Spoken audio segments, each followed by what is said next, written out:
I'm Maureen Ballatori, and this is Spilled Salt, a podcast on the thrills and spills from the food, beverage, and agriculture industries.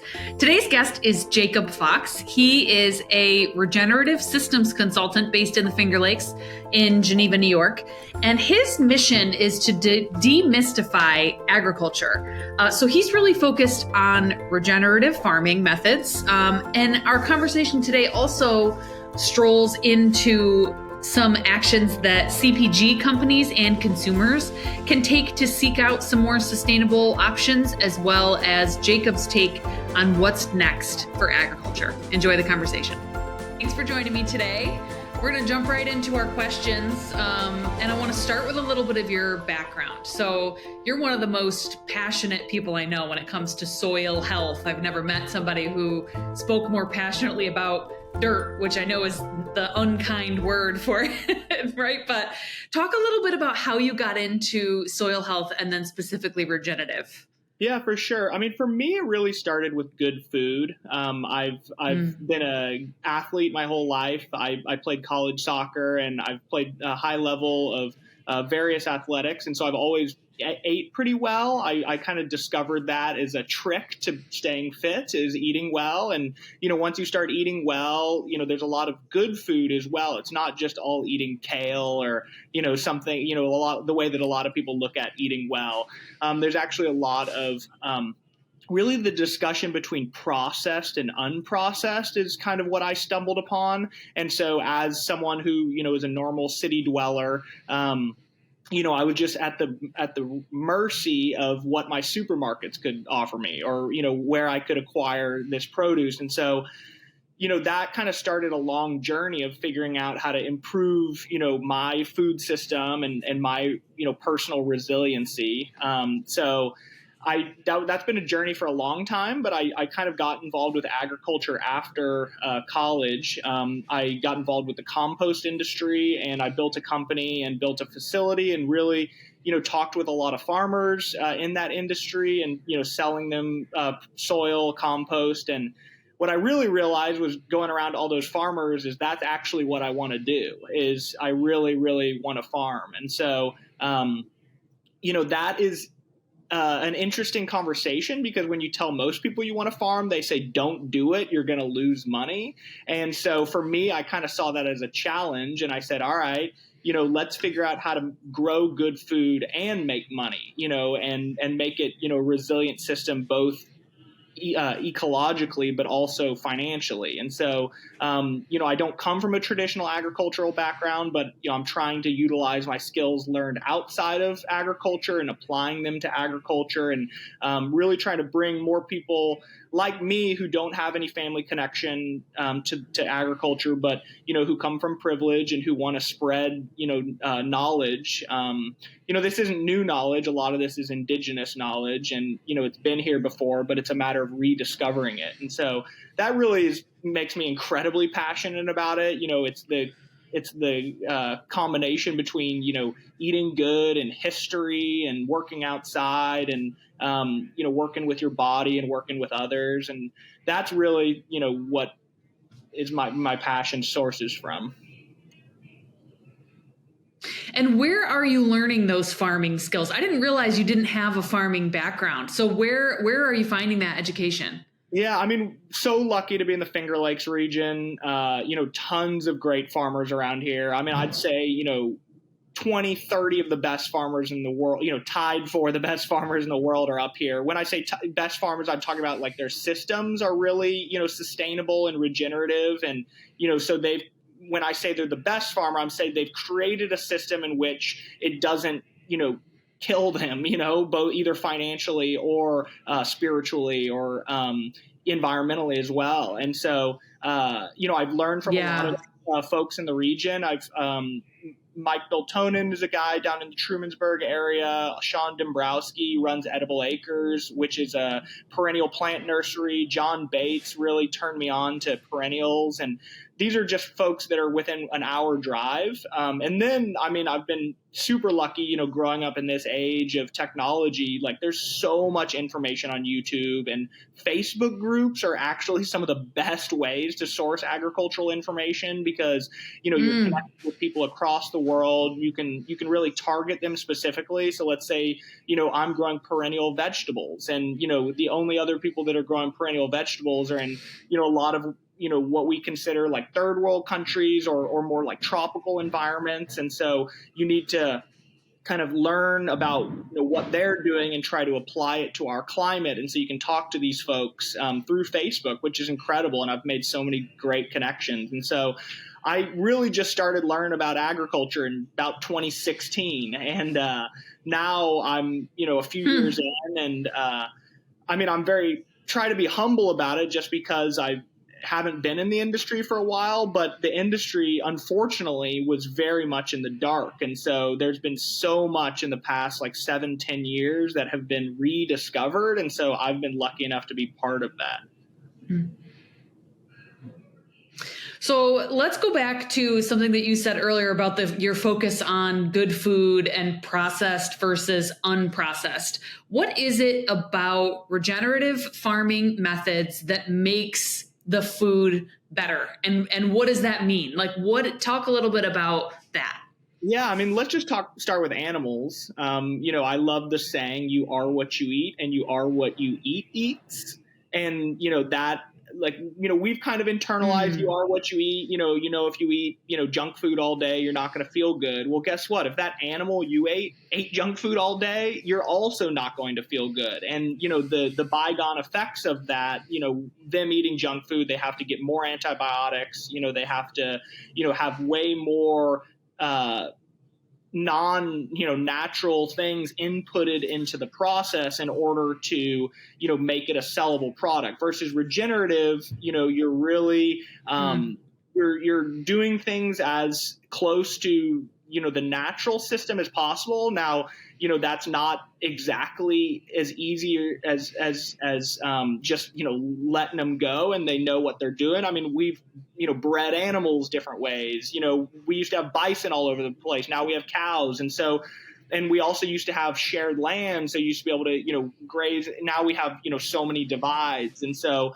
really it's about creating like a natural system on your farm. And so just one differentiator is the way that most cows are produced is they're sitting in a barn for most of their lives. You know, there's either grain finished or grain throughout their whole lives. And so, you know, at some period in time, sometimes longer than others, they're sitting in a barn the entire time. And so, you know, these cows aren't moving around, so they don't, you know, get the kind of health benefits from moving around. And so they have to be fed all these different things. You know, we also feed them to create quantity rather than quality. And versus regenerative grazing is where you're what's called mob grazing. You basically take the animals out into the grasslands and you intensively graze them in periods, and then you let it rest. So you intensively graze it, you let it rest, which is very similar to the way that our grasslands actually evolved with bison and them moving around. And so I can't quote exactly, but the health differences between feedlot meat and grass-fed beef is just unbelievably stark. But the biggest thing is the impact of those farms. Like, you know, a feedlot farm usually requires a centralized heavy infrastructure, you know, headquarters, essentially. They have barns, they have tractors, they have silage bins, you know, a lot of infrastructure. And then they have to go farm, you know, 2,000 acres of crops and then bring the stuff to them. And so my favorite, I love this one farmer out of South Dakota, Gabe Brown, who he was actually, you know, that heavy industrialized system is incredibly costly, like capital intensive, so a lot of these farmers are just taking out loans, you know, barely surviving, you know, on government subsidies essentially. And so Gabe Brown was on that edge of bankruptcy, and he looks at his cows and he looks at his barn and his tractors and he goes, "Oh yeah, these cows have legs. I don't need to bring the food to them. They can go get the food. And oh, by the way, when they go get the food, it actually improves the pasture if you're managing them in a specific way. Oh yeah, if they're actually moving around and eating a diverse diet, they don't get as many diseases and they're able to pass parasites easily. There's all sorts of things you can then combine animals. So you can have chickens going after cows, and chickens love eating the larvae that grows on cow poop. And that helps the poop actually integrate more into the soil. And that's really this huge thing, is that we really need manure. We need it to be responsibly managed, but as far as like replenishing our land, like chemical fertilizers is not the move. And so that's where the vegan movement, I think is missing that, and that, animals are really important. Now, the whole, kill an animal discussion is a longer one, because a lot of the intensive veggie production requires heavy tillage. So you're killing earthworms, you're killing all those microorganisms that are in the soil. Now, sure, they're not as cute as a little cow, but those little microorganisms are really, really helping us cycle atmospheric CO2, capture water so it doesn't pollute our water bodies. So, there's a tremendous environmental consequence of one versus the other, and the health consequences as well. And I mean, just last thing on this is like a technology that I'm really excited about. The Bionutrient Food Association has been working on this for a while, basically making nutrient density spectrometry more available. So one day you're going to be able to go into a supermarket with your phone, and you're going to be able to take a picture of an apple and take a picture of another apple. And it's going to give you, this apple has this many nutrients and it's covered in glyphosate. This one has this many nutrients and it's not covered in glyphosate. And so for me, that is wild. It would be really fascinating. And so, not only for my health and welfare, but also, in the future as the markets hopefully correct in this way. So that's, a fascinating thing that I always think about. You go to a supermarket now and it's like all natural. It's like, what does that mean? Well, yeah. And so I could go down a rabbit hole about natural, because that's one of the unregulated terms that can actually go on CPG products, and it doesn't actually mean anything.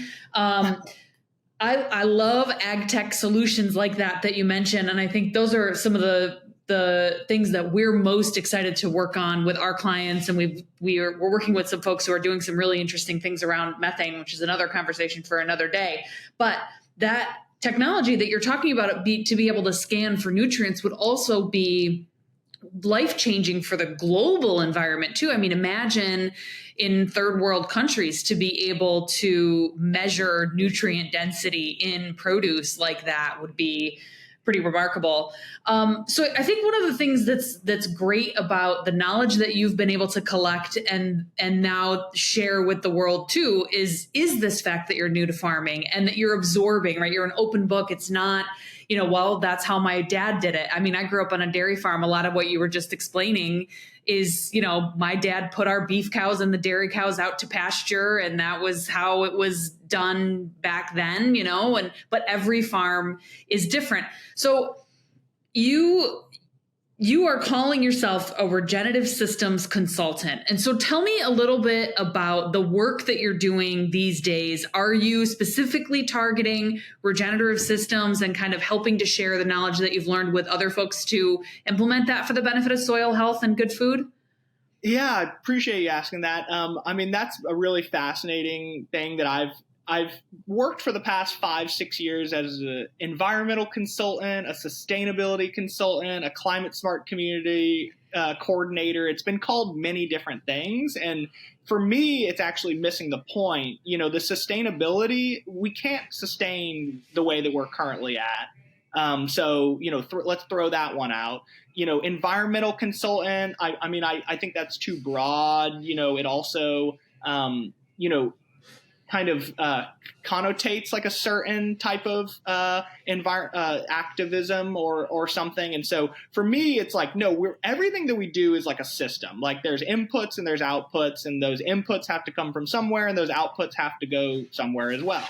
And so I've tried to frame my work as trying to help people improve their systems and ideally try to create a regenerative one. And so a lot of the clients that I've picked up originally with this are, a compost company, a biochar company, a startup that's working with microalgae. So, there's a lot of these folks that are creating solutions for the regenerative space, but they're very much on the outside. And, often they get,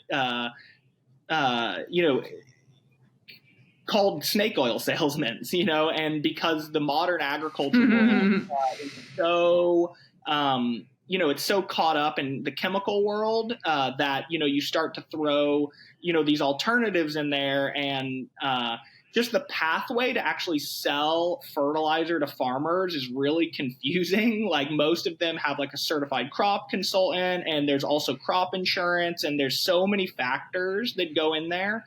And a lot of times these companies that work really hard to discover something, they don't really know that because they've spent time mastering their business, whether it's making biochar or making microalgae, and so suddenly they just think, or they've read an article, they've read some research or something that says that this stuff is good.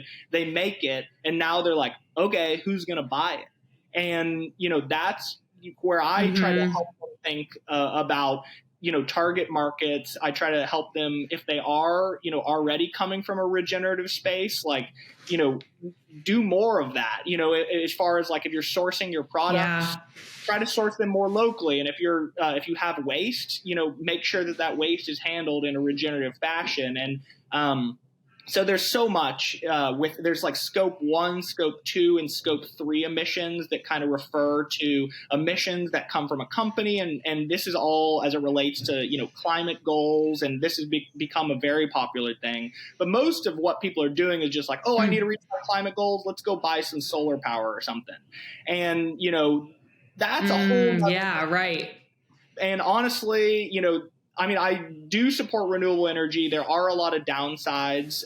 Really what I advocate more so is like, if you want to make an impact to the environment, eat regenerative food. Like, there's no downside to that. You also help to rescue a lot of these rural economies that, people are really struggling, versus the solar companies are killing it. They're doing great, and so that's where, if they really want to improve their impact, when they have burger day, have grass-fed burgers rather than do some sort of like technocratic solution. That's what's winning right now in the climate discussion, is the technocratic solutions. And that's where I'm trying to bring the regenerative, nature-based solutions that are actually have more benefits. Yeah. And the other argument I've been frequently hearing on solar too is that there are some farmers, because it's a set and forget, that they're using their viable high quality farmland and putting solar panels instead, right? Because they don't have to do anything to it. I mean, it's very low maintenance, right? And so now our high quality farmland is being scooped up by solar, which, to your point, it's a good thing, right? Solar is a good thing, but let's try and put it on top of buildings, right? Instead of on high quality farmland. So when you say that one of the best things that people can do is eat regenerative food, right? And I think that, what kind of tips can you share for like the average everyday person, or, a big audience of this podcast is folks who are starting CPG brands or scaling CPG brands? How can they incorporate regenerative food into what they're building or doing, or how can the consumer kind of keep an eye out for that kind of thing? Yeah, for sure. I really think it's like just rationality, just like think about the impact of your product. I think of it when I buy someone's product, and I'm often disappointed in the lack of information, or the, they guide you in all these different ways. They say these stories about their family, or there's so many different stories. And it's like, listen, all I'm asking you is buying your product. There's this great Netflix show called The Good Place that I don't know if you've ever seen it, but the concept is that basically, I mean, I don't want to spoil the show for you, but in the end of the day, no one is in the good place because everything we do has some negative, it's like I bought that banana. Oh, guess what? That banana is, being, grown in a country that they're not using good labor practices, blah, blah, blah, blah, blah. And so for me, that seems incredibly rational. So it's just like, for a CPG company, I'm hoping that the future is just like, let me know where your stuff comes from, a little bit about how it's produced, and then let me know, if you do produce a significant amount of waste or you have to ship your product all over the place, just mention how you've been able to get that around. Like, and this is a fascinating conversation because it deals with like carbon negativity, carbon neutrality, and carbon positiveness. And I actually try to take like a super rational approach on it, where it's like, listen, if I'm growing a carbon negative product in upstate New York that is able to be shipped to, the furthest, the Middle East, like somewhere that's as far away from the Finger Lakes as possible. But in the way that it got there, it paid people fairly. It didn't, contribute to some crazy, obviously some of these things are more controllable than others, but I just really hope a sense of honesty. And I think that I know when I've been working with brands, they start to be like, oh, thank God. So it's not just this like crazy word salad. And, we both have spent a lot of time. I mean, you way more like in the branding world that, there's so many like fancy words that can drive you to certain directions, like buzzwords. And some of those buzzwords can be helpful, but, for me, it's just like, have a little bit of honesty about your process. And if you don't have honesty, I kind of assume that you're not doing it well. Like, that's what I would assume about like grass fed. Like if I go to a restaurant and they don't say that it's grass fed, assume that it's feedlot, and that's where I think as exactly. Yeah. Ask the tough questions. Like, if you have a brand that's producing something and let's say it is super regenerative, and they're not talking about that, that's a missed opportunity. If they are, somewhere in between. And so for me, it's just about the honesty, just like draw it out for me. Yeah. And I think some of what is tough about regenerative in particular is that it's still a term that people are learning, right? That the average everyday consumer, I think, is still kind of getting on board with that language. So there's different ways that it's talked about in terms of what does the average consumer look for on the grocery store shelf, or how is that brand telling its story amidst the flavor profile story, the sustainability story. We work with Gimme Coffee down in Ithaca, who is, really a big advocate for fair wage and fair sourcing. And they sing that story loud and proud, which is great. Latini Sunflower Milk, another client that is an example of when you talk about how a consumer can make a choice, right, between almond milk, which is, very resource rich to farm, compared to sunflower milk, which is sourced from a regenerative product, sunflowers being regenerative, is an example of how that substitution can be made that starts to, turn the needle, move the needle a little bit. Yeah. You are working on a very exciting project in the Finger Lakes.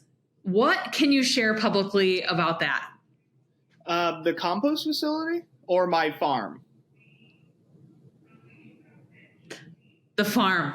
Yeah. All right. So, this farm is really what I'm hoping to spend the rest of my life doing, but the goal is to really demystify agriculture and kind of, exactly what you just said is spot on. Like Kiss the Ground, who's a pretty good advocacy organization for regenerative. They just did a survey. Totally. They just did a survey, and I think 4% of Americans knew what regenerative was. Which is so small. Yeah. And we're coming up on a farm bill soon. So the farm bill is super important. Every 5 to 7 years, basically the next 5 to 7 years of farming gets decided by the U.S. government. And oftentimes it's been subsidizing commodity scale crops, corn, soy, wheat, rice, cotton, and then dairy also has subsidies as well. A lot of those, I mean, I could go off about, why we should change that into actually paying farmers for their ecosystem value rather than paying them for, some production. Like, if we actually want to feed people and we actually want to survive for a while, we'd pay farmers for their ecosystem value. So, for me, it's a very confusing world of agriculture that I've learned over the past few years. There's both on the production side. So how can I grow these products in a way that doesn't harm me, my workers, the environment, or our local community? How can I do that? But how can I also make it financially viable? So for me, it's so funny. Everyone always asks me, what are you farming? And I hope to never be able to answer that question, because I hope it's going to be such a broad range of stuff. And that's where the mystery is. For the last 70, 80 years, you're a potato farmer, you're a corn farmer, you're and unfortunately, first of all, that doesn't take into mind crop rotation. So a lot of people have started doing crop rotation, right, but still they live and die by these certain crops. And that would be insane. That'd be like having one client. I come from a world that's not farming, where, you would never put all your eggs in one basket, there's a reason for that saying. And so what I'm planning to do is create a farm that has so many diverse streams of revenue that, first of all, we can feel comfortable to live our lives and not have to be, held hostage by the commodity markets, but also we can try things. Yeah. We can put I'm planting a lot of perennials that aren't going to yield agricultural value for 8 to 15 years or so. And so in the meantime, I'm trying to find different ways of revenue. So I get apples dumped at my farm from a local juice company, and they pay me anywhere between $10,000 to $15,000 a year. Now that I'm actually doing them a service, and this has been from my previous life as a composter, is that there's a lot of money in handling food waste, and then you can also use that food waste to create really good compost, which is basically the food for your plants. And so, I'm trying to create diverse revenue streams. I got money coming in that way. I'm getting fresh compost that I'm going to be able to, first, it's cost avoidance on the production side, but then I also get all this compost to play with. So I'm going to try things that other farmers don't try, because they have to buy compost and they have to use it really strategically. I'm also going to be adding some agritourism elements on the farm. I mean, for me, my life goal is to try to demystify agriculture. That's a big goal, but, I would love for people to come out and it's what we said. The reason 4% people know this, the reason people are so confused about almond milk, cow milk, is because we are so disconnected from where our food comes from. Growing up in the early 2000s, that was just a growing movement. But, in the past, it was global economy, this is coming from Brazil, that's coming from there. That's actually good. But there is actually a lot of downsides, like nutrient density and shipping, extracting value from one area because, the government said it was the right place to grow stuff for the nation. It's just so confusing that the average person has no idea where their food comes from. They have no idea what farmer does, how they sell their products. And so for me, I have tons of friends who I'm constantly explaining to them what I do and why I'm doing it. And so my goal, honestly, is to do that, is to bring people up and say, see this? This is a farm. You see that over there? That is also a farm, but they make on average $350 an acre before expenses. So they're losing money. I'm over here making money in all these diverse ways. I'm inviting you out to come check out my spot. And there's all of these, hidden costs here. Folks who, really have been disconnected from the land, or, they go to all these wilderness retreats, or they go to something like that. And for me, I've been lucky enough to travel and try to broaden my horizons. And what makes me feel the best at anything? Growing something. And, that is such a huge thing that, I would love to, my hope is to try to bring people up to the farm and show them that they can actually have a sense of accomplishment in their lives. They can feel good about, what they're eating, and once you start to demystify those things, it's like light bulbs go off in their heads. And, I don't think I'm going to change the system, but I think if I can have an impact and, people can come back and they can reference it, then, that's really my goal. Yeah, I think where you can also have a big impact too, Jacob, is you're talking about the two very distinct audiences. Consumers, right, who don't know and need to be educated so that when they're doing their regular trip to the grocery store, or, maybe it's walking into the grocery store instead of doing Instacart, little micro changes like that you're kind of educating the consumer, seek local, those sort of things. But you're also talking about educating the farmer, right? And how do you kind of explore more sustainable methods of operating your farm in the economic sense? How do you earn more money on your land? And that is also a really important job as well. And so I love this demystifying agriculture umbrella and how it can serve both of those audiences, especially with value-added production is something I constantly have farmers coming to me. Hey, USDA has money available for value-added production. Where do I start? What do I do? How do I incorporate that onto my farm? I've been a dairy farmer for 5 generations. What do you mean value-added production? So I think that with what you're doing and your angle on all of this for like the ripple effect of impact, of sustainability, I know you mentioned that that's not really the word that encompasses all of it, but that's what you're talking about, sustainable methods for farm economics, human health, the environment, the climate, everything like that, rolling up to a sustainable story. Absolutely. And my last piece on that is like, it's so funny. We often look over at these farmers. Why are you doing that? Why are you doing that way? Why are you planting that crop? Why are you wasting all that stuff? It's like they literally are on the verge of bankruptcy. And our government tells them, if you do this, we'll give you this. And so they're just off down that road. Mm-hmm. And if you can suddenly say, hey. Or they're multi-generations. Oh my right? God. They're 70, 80 years of the same mentality. And, that's where I'm also lucky in that I don't have that. And that I'm seeing all these different opportunities. And that is difficult. Yeah. Well, I admire your mission and the work that you're doing. Thanks for all these resources that you shared. Kiss the Ground is a great one for everybody listening to follow and get engaged with as a great place to start. What in final words, kind of, what do you think is next for agriculture and climate health in general? Well, it's the thing I'm advocating for the most, and it's paying farmers for their ecosystem services. Like the Farm Bill, the last Farm Bill had some of this in there. A lot of it was like studying how to determine whether, soil. So you have all these companies that have started with, things to measure soil health as well as practices. And so, I believe we have to do that.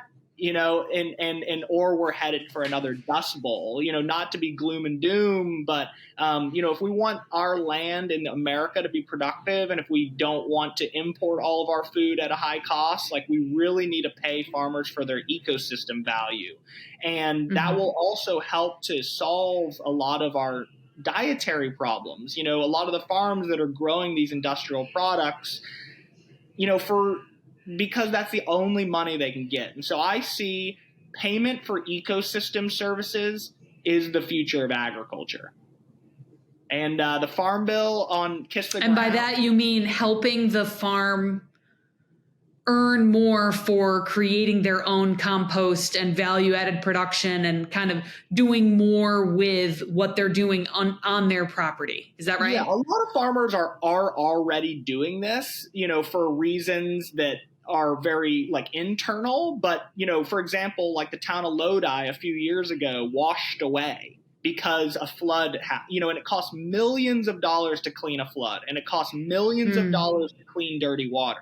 We can actually pay farmers proactively less to make sure that our towns don't flood and our water's clean. And so it could be as simple as building a farm pond on your land. It could be as simple as not tilling it for some years, planting perennials, always keeping your soil covered is super important. But now they're kind of starting to incentivize that, but we're still in this commodity all the way world. And, while I don't think that that's necessarily going to change overnight, I would like for there to be a significant, and USDA does pay farmers for their improving their land, but the matter is we don't have a price on it though.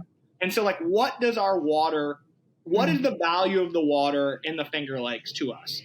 What is the value of future farming? What is the value of air quality? And as we start to put numbers to those things, the people who are in the best position to capture that revenue is farmers. And because they're the biggest land managers.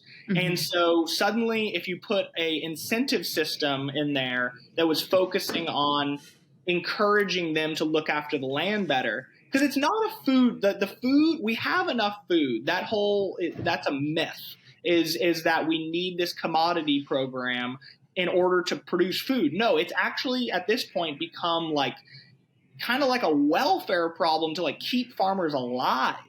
And, that I absolutely support bringing up the bottom of our society. And so for them, it's we got to stop just giving them these 1 year solutions, 1 year solution. We need to give them a way to make revenue, not just on their products, because their impact is more than just their product. And so if you can do that, let's say you have a pond on your land, you already have a pond, you already have perennial buffers, you already are doing all this stuff. Here's a few $1,000s. Thank you for your contribution to the environment. Now that farmer can say, hey, Maureen, remember when we were talking about value-added products and I didn't have any money for that? Well, here's some money for it. Go make me a brand that can turn my potatoes into potato chips. And that's how our farmers can actually get out of this deep, deep hole that we're in.